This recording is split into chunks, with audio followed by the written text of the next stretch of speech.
Welcome to All This Math. This is Professor Parker, and today we're going to talk about percentage problems. All right. So if we read this question, what is 42% of 75? All right. So we're trying to find a number. Basically, we're trying to find a number.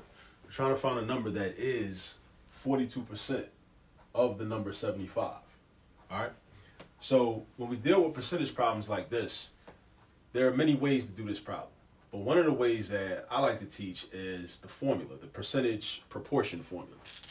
And I think it'll be helpful if everybody memorizes this, if you don't already know it. It's basically percent divided by 100 is equal to is over of. All right?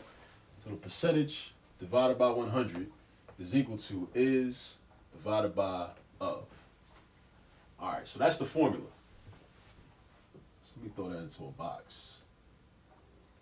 All right, so that's the formula first off, all right? Then what you do is you need to first understand what it is you're trying to find.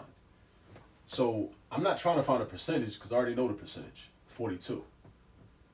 Now, I'm trying to find what number out of 75 is 42%. See, sometimes the challenge with these questions is we have to rearrange the actual question in order to put it into a form that is mathematically understandable. All right? Because it's understandable read like this: what is 42% of 75? But then if we say mathematically, how would I stress that, or how would I word that? And especially so I could fit values in for the percent value or the is value or the of value. That's a little more complicated. Sometimes, if we haven't had enough practice, we need more practice if it is complicated. But in actuality, so we want to know, is there a number for is? We don't know what that number is. It's unknown. What is the number for is? We don't know it. Do we have a number for the percentage? We do. It's 42%. So we replace the percent with 42. This 100 will always be there. Then you write your equal sign. Now is, we already said that. What is? What is? We don't know what is. So the is x, or any variable that you like to put there. Then what goes in the place of the word of? Of 75. So what number is out of 75? Out of 75. So 75 goes in the place of the word of. So now we have our formula set up. So now we just need to do our multiplication. And whenever we have a proportion set up, which is one fraction set equal to another fraction, we cross multiply. We do the little butterfly thing. You know what I mean? Some teachers do that. Do a little butterfly thing. So the students can remember to cross multiply, butterfly, or whatever. All right. So now I do 100 times x, and I get 100x. Bring the equal sign down. I do 42 times 75, and then I got 100x is equal to 42 times 75, and I'm a geek, and I got a calculator watch, so I'm about to use it. I don't know exactly how to do 42 times 75 mentally. I can figure it out, but I just want to show off my watch, really. Right? And I get 3,150. All right? So 100x is equal to 3,150. And then I want to solve for x. So I want to get rid of the 100. So I do the opposite operation of multiplying by x, which is division. So I divide this by 100 on the left side. I divide this by 100 on the right side.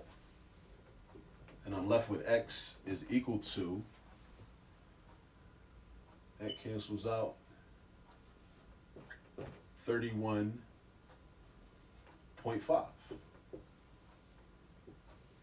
31.5. So then the answer to the question is 31.5 is 42% of 75. Now, where would I see this? So let's say you took a test that had 75 questions on it, and you earned a 42 on the test.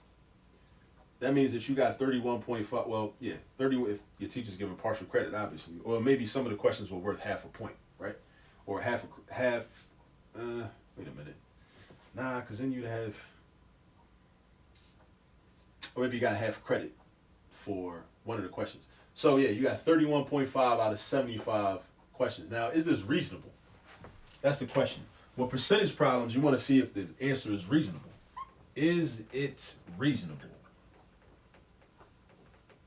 Excuse my handwriting. So this is how you test for reasonability. We're asking about 42%. And we're saying that this number is 42%. Now, always check to see what number is 50, what value is 50%. 50% of 75 is half of 75. So that would be 50% is half of 75. So whatever half of 75 is 50%. So half of 70 is 35, half of 5 is 2.5. So 50% would be 37.5. Now, 42 is less than 50%, but not that much less than. 42 and 50 is like an 8% difference, right? So that means if this is 42%, then this should be less than 50% because 42 is less than 50%. So 42 is less than 50, so that means 31.5 should be less than 37.5, and it is. So that at least means that the answer is reasonable. And that's one of the things you do when you do percentage problems. But what I want you to focus on is this formula, which can be used all the time. And that's not the only way to calculate answers in percentage questions. But this is one surefire way to calculate answers, whether you're looking for the is value, the of value, or the percent value. This 100 never changes. But the percent value you can find, the is value you can find, the of value you can find, depending upon how the question is worded. So whenever you see a percentage question, whenever you're given a percentage question, or even in everyday life, if you're trying to calculate a percentage, you're trying to calculate a number related to a percentage, we can use this formula. All right? And that's about it. So that's all I wanted to go over. Just wanted to go over that real fast and review for some, introduce to others. Thanks for tuning in. Please continue to send your problems to the All This Math DM. And depending upon the demand, your problem may make it to this board. Peace.